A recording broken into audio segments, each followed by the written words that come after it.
Portions of the following program are transcribed.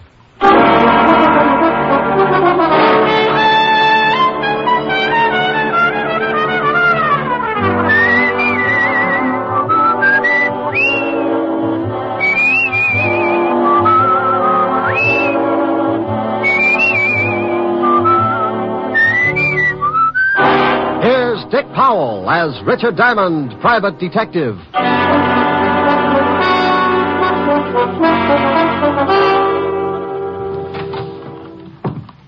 Is this the Diamond Detective Agency? Well, what does the sign on the door say? Diamond Detective Agency.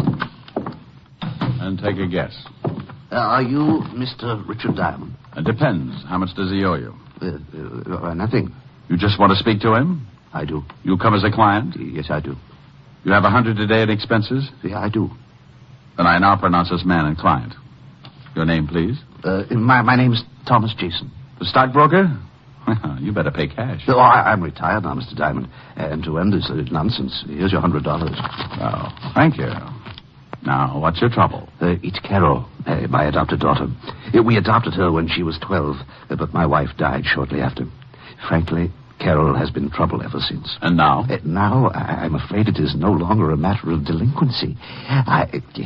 Well, there have been several incidents that make me suspect that she's trying to do away with me. Oh, sweet girl. What's her reason? My money.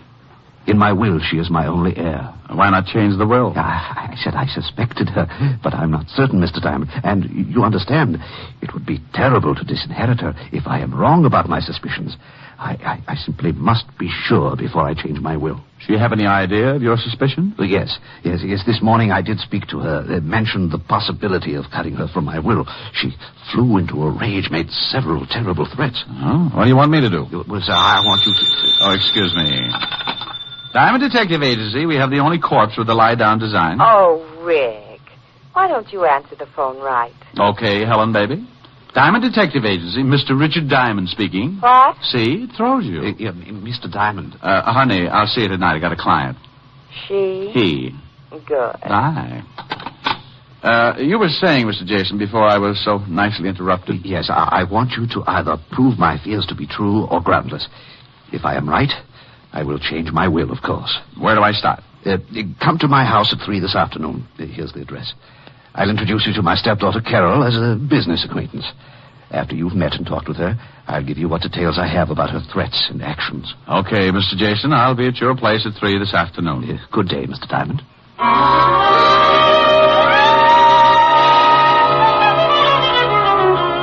I checked the time and found it to be nearly 12, so I beat it out to grab a bite of food before the noon rush began. Cafes in downtown Manhattan at lunchtime can only be compared to a can of sardines after all their relatives move in. When I had downed my daily bread, I went back to the office, did a little washing, and found myself with still time to kill. So being interested in my new client's problems and always liking a clear view of a new case, I dropped in at the 5th Precinct to see what Lieutenant Levison had on the Jason family. When I walked into the squad room, I found Sergeant Otis tilted back in his chair with his number 14s crossed on the desk in front of him. From the sounds he was making, he was either sleeping or gargling with molasses.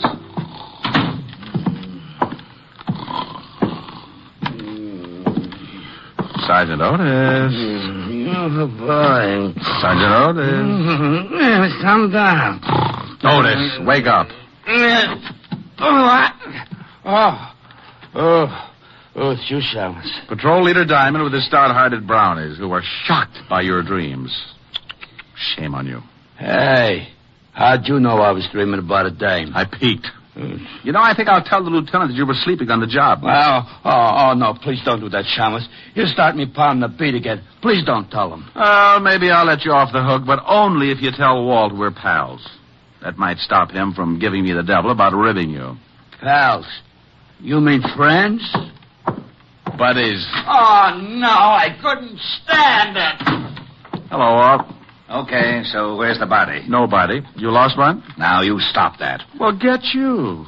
All mad because I can't find a body for you. Now, please, Rick, what do you want? I just wanted any dope you might have on the Thomas Jason family. Jason? Yeah, the broker. Oh, nothing on him, but plenty on his stepdaughter, Carol. Like what? Oh, she's a regular. Usually D&D, drunk driving, disturbing the peace. You want to see the file? Yeah, I might be worth a look. have my pal, Otis, bring it in. Sure. Your what? My pal. What did you know? Otis and I are friends. Is that why he tries to hide under the desk every time he sees you coming? Call him in. See for yourself. You think I won't? Otis, get the file on Carol Jason. Bring it in here. Yeah, Lieutenant. Now we'll see. Friend, that's a laugh. It's a laugh yourself. You better be feeling good. What do you mean by that? You'll see. Yeah, Lieutenant, here's the file. I'll take it, Otis. Thank you very much. Sergeant Otis, you have an opportunity to do me a great favor. Please, and without profanity, tell me what you think of Rick. Oh, he's nice. What? You're turning blue, Walt. I'll turn blue if I want to. What did you do to Otis? Dope him? You heard him. He thinks I'm nice. We're pals, buddies. I heard him all right, but I wouldn't believe it on the stack of police manuals. Otis, I'll give you one chance. What's this all about? The shamus told you, Lieutenant. I think he's a swell egg. A great guy. Thank you, Otis, my friend. Always kidding, but a good pal. Otis, do your feet ache? My feet? Why, no, Lieutenant. Well, they will. I'm sending you to a beat. A beat? Yes, in Yonkers. Oh, no!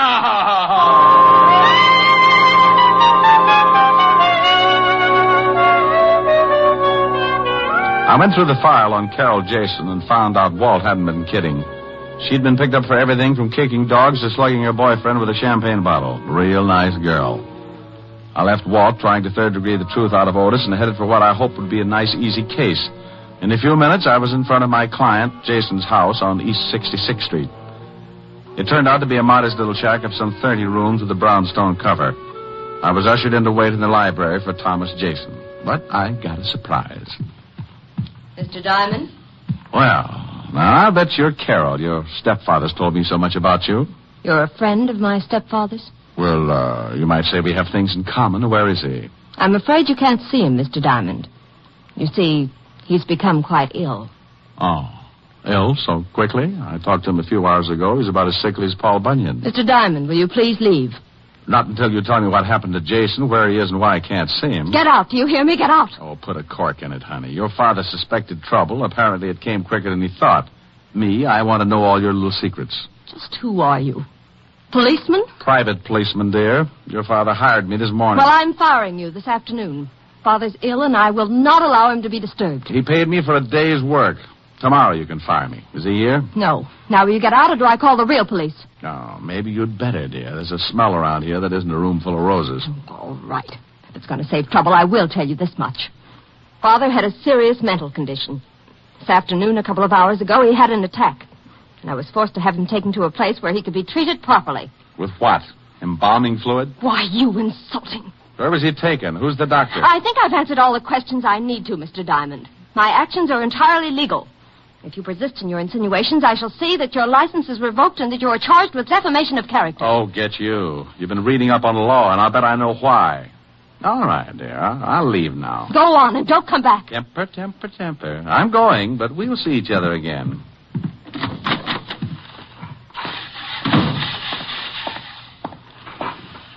Hello, Pop. Got a minute? Yeah, I reckon so, mister. What's on your mind? Oh, questions. Like how long you been out here mowing the lawn? Most of the day.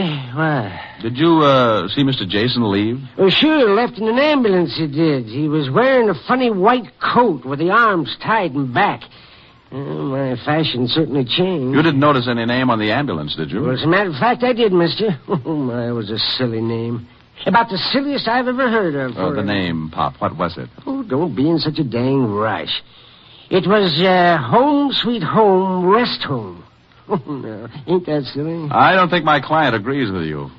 If he was taken there for arrest, it may be a permanent one.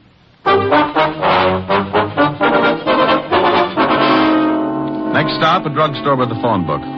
Said book gave me the address, and I was soon in Baychester, looking at something pretty swank in the way of nut houses. Home Sweet Home was 2 acres of lawn, trees, and a square white blockhouse, and all surrounded by 15 feet of spiked steel fencing. By this time, the setup was really beginning to smell, and I decided that maybe a shamus might not be welcome. So for a moment, I stood by the big gate debating how I could get in. The answer was fairly simple. I rang the bell. It caused a huge character wearing a white jacket and with arms like hairy telephone poles to appear. Yeah? What can I do for you, mister? Now, let me in. Why? This is a rest home, isn't it? Yeah. Well, I want to rest. Oh, funny. Beat it. I want to speak to the doctor, King Kong. Is he in? Maybe, maybe not. Who wants him? I do. Who are you? Let's just say I'm a patient. You going to keep me out here dying of schizophrenia? Dr. Thorne is busy now. Come back later. Look, in 1 minute I start throwing fits. Think how that'll ruin your trade. Yeah, the doc wouldn't like that. Maybe you had better come in. Now, that's right neighborly of you, friend.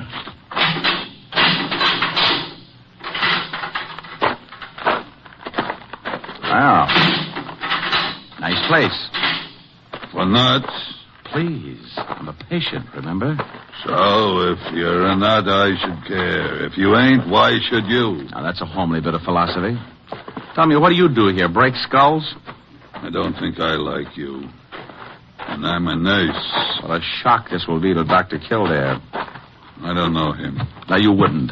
His nurses are pretty. If he had to have you as a nurse, he'd quit medicine and take up playing the glockenspiel. Sally, you're nuts. Wait here. I'll get the doctor. Yes, nurse. Dr. Thorne, you got a patient, I think. All right, Brazo.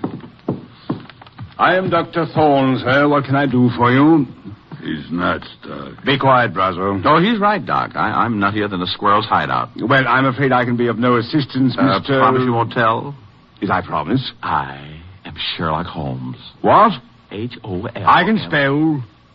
I'm afraid you've come to the wrong place, Mr. Holmes. This is a private sanitarium, and certain procedures must be followed. I have money, I can pay, and I want to stay here. But, Mr. Holmes, you must be examined by a doctor and committed by a relative. You're a doctor. Examine me. But your relatives. You can't commit yourself. Why not? I demand my rights. Oh, this is preposterous. This is not a hotel. You can't just come in and register. Tell me, who's your doctor? Where is your home? Well, look. Tell you what. You let me stay here for the day, and I'll tell you who my doctor is. And if you don't let me stay, I'll tell everyone what a bad place you have. You said something about having money. Just how much money? I've got a mattress full. Can I stay? Perhaps it can be arranged. Though, of course, I must examine you. Of course. And there will be a certain fee, you understand? I'm beginning to. Tell me, Mr. H-O-L. Stop! You certainly are most annoying. Tell me, why do you want to stay here anyway? Well, I've got to stop the plot. The plot? You know about that? Sure. You plan to rub out Fearless Fosdick, but I'm not going to let you. Oh, I see. Tell me, do you have any dreams? Well, of course. I have dreams about eating ice cream cones, and oh, what a mess they are. What's so messy about eating an ice cream cone? My mouth is always filled with BBs. BBs? For my air rifle, stupid. How else could I stand off the Indians? Well, what Indians? Well, the Indians who want to steal my ice cream cones. Now, why would Indians want your ice cream cones? Oh, they're mad about pistachio. You are crazy, aren't you? Brazo, take Mr. H-O-L. Oh, never mind. Take him to observation room B, Brazo. I don't have time for the examination now. Wait, can't I be with the other patients? I get lonely. Later. Come on, Sherlock. This way.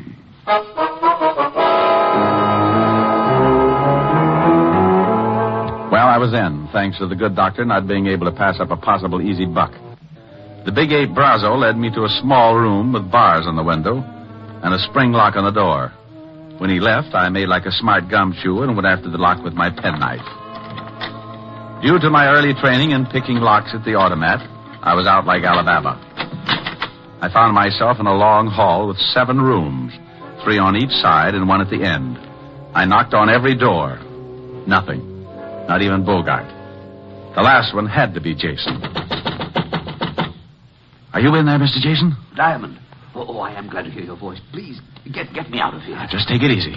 I don't have a key, and this door has a padlock on it. But you must get me out. Sure, but give me time. First, tell me what's the score. Why did they lock you up? Carol had it planned. She has paid Dr. Thorne to keep me here until I go crazy. She wants to have me judged legally insane so she can take the estate. Yeah, well, maybe I can put a few kinks in her plan. Wait, Diamond. Where are you going? There's a phone in the doctor's office. If no one's there, I'll use it to get help. Yes, but what if you can't get to the phone? And I go out and get the Marines. If I can get by that ape man, that locked gate. Don't go away. Oh, there you are, Sherlock. Oh, don't pick on me. I was only 3.5 years old. I'm upset with you, Sherlock. You oughtn't to be running around the halls like this. A guy's got to have his constitutional, Brazo. Yeah, well, you're through with yours. The doc wants to examine you now. I've changed my mind. I don't think I like it I said here. the doc wants you. What the doc wants, he gets. Well, bully for him, but this is one time you won't. I'm leaving. I don't want to break your arm, Sherlock. No? So you don't leave until the doc says so. Well, I'm sorry to disappoint him, but certain things are necessary, like this. Oh. Now, you shouldn't act like that. I might get mad. Oh, my knuckles. What is your jaw made of? Concrete? Come on, Sherlock. Or do you want to try again? No, thanks. One busted hand is enough. And don't try to run. The gate's locked. And if I have to catch you, I'll fix your legs so you can't run again. Oh, friendly little butcher, aren't you? Right in here, Sherlock. The doc is waiting. Here he is, Doc. Good. You can go back to the office, Brazo. I won't need you. Well, you seem to be well trained as a detective, Mr. Holmes. Do you always pick locks so easily? I do better with my erector set. But you needn't examine me further. I've changed my mind. You've changed your... This is odd. First you demand in, now you want out. I just remembered I forgot to pick up my station wagon. But the Indians, you want me to help you keep them from stealing your ice cream cones, don't you? They already got them, and all my money, too. They're both gone. Your money? And you don't have any money? Not a bolivar. Now, may I go, Doctor? You're going to stay right here, Mr. Holmes. There's something peculiar about the way you've recovered from your illusions. Doc, Miss Jason to see you. She's in your office. Very well, Brazo. Stay here and guard this man, whoever he is. Holmes, H-O... Will you shut up? And make sure he stays put this time, Brazo. I have some questions I want to ask him. He won't go no place, Doc. You go ahead to the office. Well, Carol, this is a pleasant surprise. Come to visit Jason. Thorne, our plans will have to be changed. Changed? Something has come up that may cause an investigation of stepfather's illness. We can't afford to take a chance of that. But we can't let Jason go now. I had no such intentions. He must be taken care of tonight. Taken care of? But that's impossible. How could He must be gotten rid of. What? Oh, no. No, I didn't bargain for murder. Look, Thorne, you're in and you stay in. I've paid you $10,000. Don't forget it. But why all this sudden rush to change our plan? Why can't we A private detective came to see me this morning. He was hired by stepfather. I knew he had suspicions, but I didn't know they'd gone so far. A detective? Oh, he can't act legally, but he's the sort to cause trouble. Detective, private detective, Sherlock Holmes. He's rambling about. I'm afraid we're in serious trouble. Come with me. What? Your private detective. I think he's already found Jason. Come on. You wouldn't like to earn $100, would you, Brazo? No. It is you, Diamond. Uh-oh, fun's over. Thorne, you fool. How'd you get in here? He said he was a patient, Carol, and I swear he seemed crazy enough. He probably said he had money. You seem to understand each other, honey, but do you mind? I'd like to take Mr. Jason home For now. a couple of extra dollars, you let him walk right in. Oh, Thorne, you're an idiot. I suppose he found Jason and talked to him. Well, he did get out of his room and wander about. Oh, that's great. So now he knows the whole works. Too bad, baby. Your plan is kaput. Not quite, Diamond. You've just talked yourself into real trouble. This gun says for you not to get any bright ideas. My IQ just dropped 30 points. Shut him up, Brazo. Sure. Hey, now, wait a minute. Oh! Now, stay with him while Thorne and I make arrangements. We won't be long. Do I get the... Yes, Brazo, when we're ready. Come on, Thorne. I want to talk to stepfather.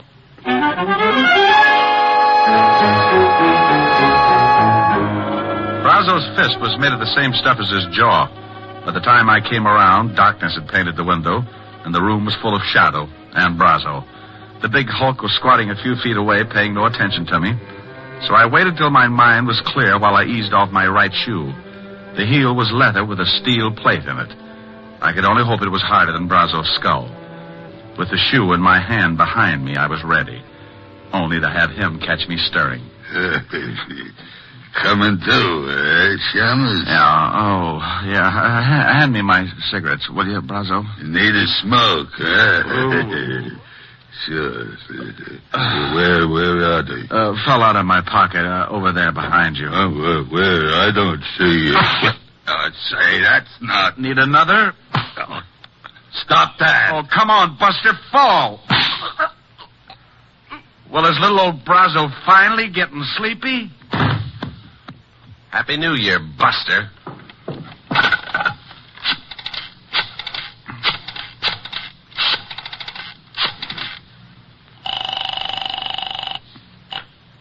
Levinson, homicide. Walt, Rick, if you don't want me to be a customer of yours, get out to the Home Sweet Home Rest Home fast. What? Hey, what kind of a gag is this now? It's no gag, believe me. My client and I are the blue plate specials, and dinner is about to be served. The Home Sweet...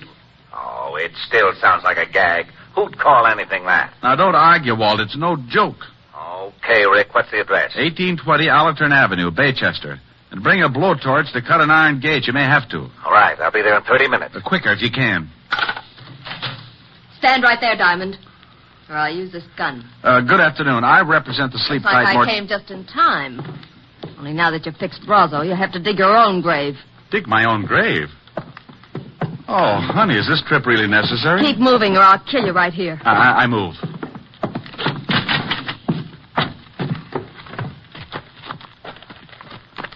Keep going. Over there behind those trees where Thorne and Jason are. Oh, is Jason... He's alive, but not for long. Where's Brazo? I thought he was going to... Diamond knocked him out. They can dig their own graves. There, the shovels. Get busy. Carol, please, you may have the money, I swear. Shut up and dig. Carol, this is... Just work the shovel.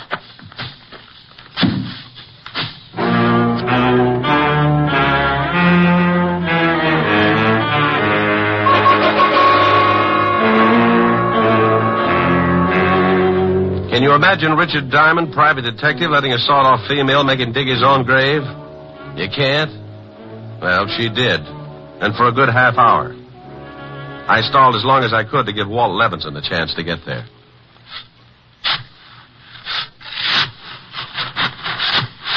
That's enough. I said that's deep enough. Oh, please, I'm just started. You're finished. Jason, get into that hole with him. Very well. I guess this is it, Diamond. I'm sorry to have dragged you in. Well, that's a horrible way to say it. Don't we get time for a last cigarette? No. Thorne, take this gun. What? Oh, no, I'm not going to kill them. Shut up and take this gun. Oh, don't do it, Thorne. Be a man about it. Here, Thorne. Don't be such a weakling. 2 shots and it's over. No, it was your idea. I'm no murderer. Shut up, boy. Stick up for your rights. You shut up. Thorne, do you do the job or do I make you number 3 in that grave? You wouldn't dare. You need me. Shut up, boy, Thorne. Tell her. Go on, Thorne. Take the gun. No, I can't. I just can't. Not like this. You weakling. I'll do it myself. Now, turn around, Diamond. Oh, now, look, baby, this thing's getting out of hand. You shoot me and the law will be all over the place. Not until I've filled that grave in over you. I called them, baby. Oh, you're lying. Am I? Well, just turn around and take a look at that lovely big fat policeman standing over there by that tree. Oh, you really don't expect me to fall for an old spat like that. Well, if you don't, you'll fall for something. It's your funeral. No, it isn't. It's yours. All right, lady, drop it. What? Why, you... Smarty. I'll kill you anyway. Carol.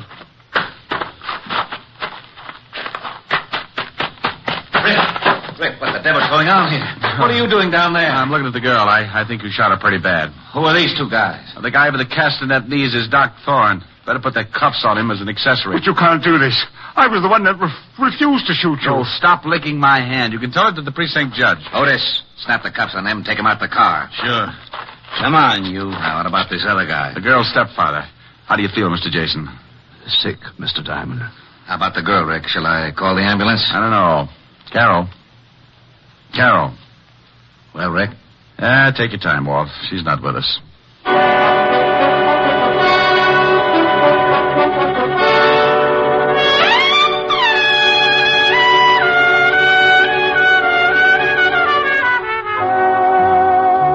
I gave Walt the story, then took Jason to his house. Stayed there long enough to brush the dirt off my clothes, wash my hands, and then I headed for a delayed date.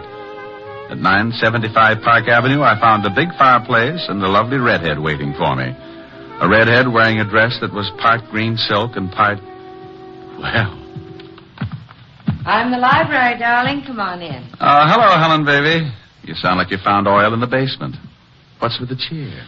Me? Isn't it always? I like you. I like the way you say that. Looking up at me with those big green eyes. They're not green. They're hazel. Oh, are they?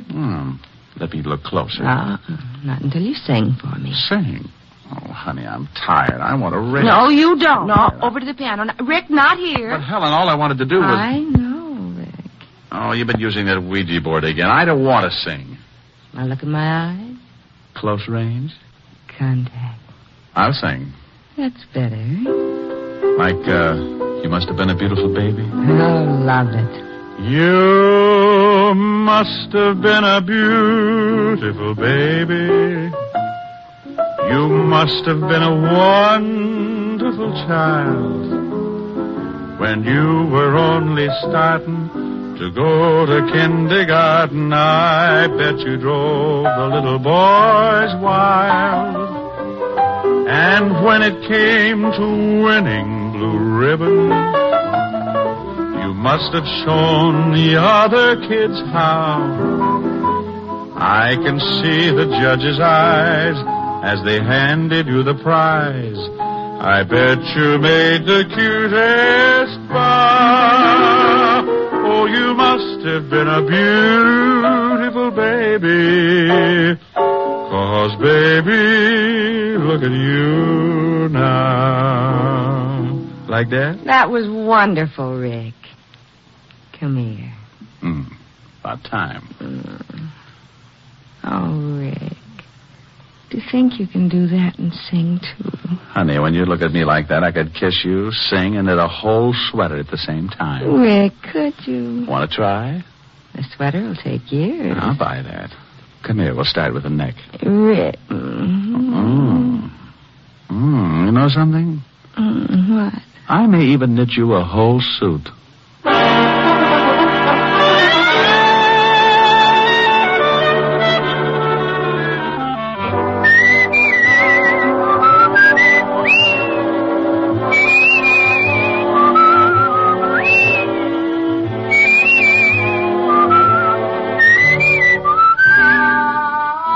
You have just heard Richard Diamond, Private Detective, starring Dick Powell. Helen was played by Virginia Gregg, Lieutenant Levinson by Ed Begley. Also in our cast were Wilms Herbert, Hy Averback, Betty Moran, Howard McNear, Edwin Max, and Jay Novello. Music was under the direction of Frank Worth. Tonight's story was written by Herb Purdom and edited and directed by Blake Edwards. Portions were transcribed. Dick Powell soon will be seen in the screen version of the best-selling novel, Mrs. Mike. Now, this is Eddie King inviting you to be with us again at the same time next week when we will again bring you Dick Powell as Richard Diamond, Private Detective.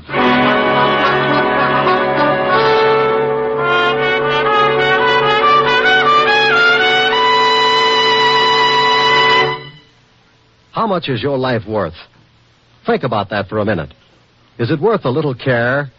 Well, that's all that's needed to protect it on America's streets and highways. Only your careful driving and your acceptance of personal responsibility for your own life can guard you from the dangers of the road. The price that you may pay for carelessness is a high one, and it's a price that thousands upon thousands of accident victims have already paid. Their gamble with death behind the wheel is a stark warning. A warning that an accident can